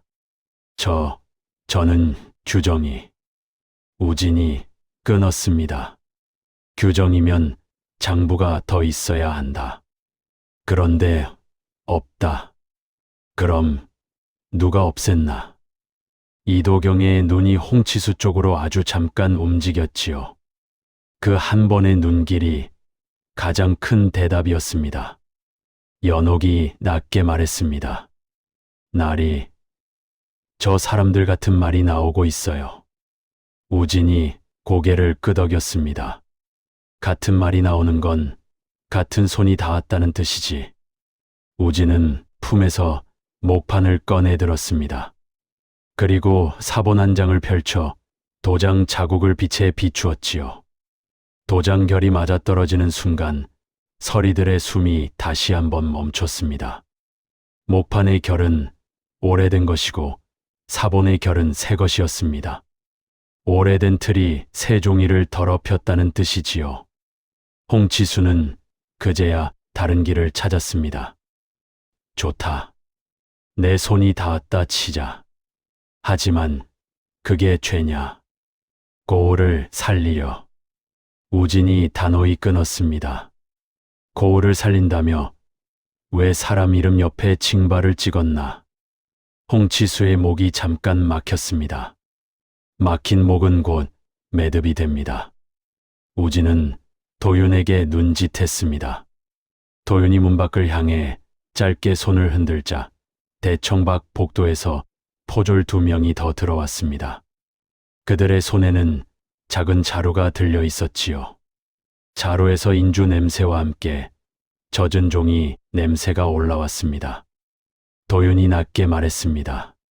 창고 옆방 불 붙이려던 흔적이 있습니다. 그리고 아직 젖은 원본 쪽지들이. 홍치수의 눈이 커졌습니다. 원본은 사본보다 무섭지요. 사본은 논쟁이 되지만 원본은 결론이 됩니다. 우진이 포졸에게 자루를 열게 했습니다. 안에는 불에 그을린 종이 조각, 젖은 도장 시험지, 그리고 징발 명단 일부가 섞여 있었지요. 도장 시험지는 목판의 결을 그대로 품고 있었습니다. 찍어보고 태우려던 흔적, 태우지 못한 흔적이었습니다.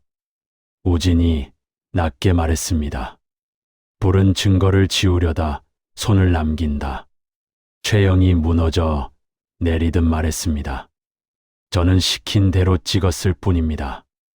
우진이 곧장 받아쳤습니다. 시킨 자가 누구냐? 최영의 입술이 떨렸고 결국 말이 새어나왔지요. 홍치수 영감이 유수 결제를 먼저 받고 감명 도장을 찍으라 했습니다. 홍치수의 얼굴이 하얗게 질렸습니다. 그는 입을 열었으나 말이 나오지 않았지요. 말이 나오지 않는 순간이 바로 끝입니다. 우진은 어사패를 더 높이 들었습니다. 울산에서 내려온 어사 강우진이다. 그 한마디에 대청 안에 허리가 한 번에 꺾였습니다. 포졸들은 무릎을 굽혔고 서리들은 손을 모았지요. 어사패는 먼저 사람의 자세를 바꿉니다. 홍치수가 마지막으로 버텼습니다. 어사라면 더더욱 고을의 살림을. 우진이 차갑게 끊었습니다. 살림은 장부로 하고 죄는 목줄로 한다. 그는 포졸장에게 명했습니다. 홍치수를 결박하라. 설이 최영과 인주통산에 이도경은 별도로 가두고 원본과 목판은 봉인하라. 포졸장이 숨을 삼키며 대답했습니다. 명 받들겠나이다. 홍치수가 비명을 삼키듯 내뱉었습니다. 감히. 도윤이 한 걸음 다가가 낮게 말했지요. 감히가 아니라 끝입니다. 포졸들이 홍치수의 팔을 잡는 순간 홍치수는 처음으로 온몸을 흔들었습니다. 흔들리는 사람은 두려움이 몸 밖으로 나온 것입니다. 그는 마지막까지 서리들을 노려보았으나 서리들은 더 이상 그의 눈을 보지 않았지요. 사람은 무너지는 집을 더 오래 믿지 않습니다. 우진은 그 장면을 오래 보지 않았습니다. 대신 봉인줄을 들고 목판과 원본이 담긴 자루를 묶었습니다. 매듭은 단단해야 합니다. 느슨하면 다시 풀리고 풀리면 다시 죽습니다. 우진이 낮게 말했습니다. 이 매듭이 수원을 살린다. 연옥이 조용히 덧붙였습니다. 아니요. 이 매듭이 사람을 살립니다. 유만복은 바닥에 고개를 받고 울듯 숨을 토해냈지요. 날이 저는. 우진이 짧게 끊었습니다. 살았다. 대청문이 다시 열렸을 때 아침빛이 안으로 쏟아졌습니다. 빛이 들어오면 숨었던 것들이 드러납니다. 홍치수의 손이 드러났고 홍치수의 목이 드러났습니다. 목줄의 끝은 결국 그곳에 있었던 것이지요.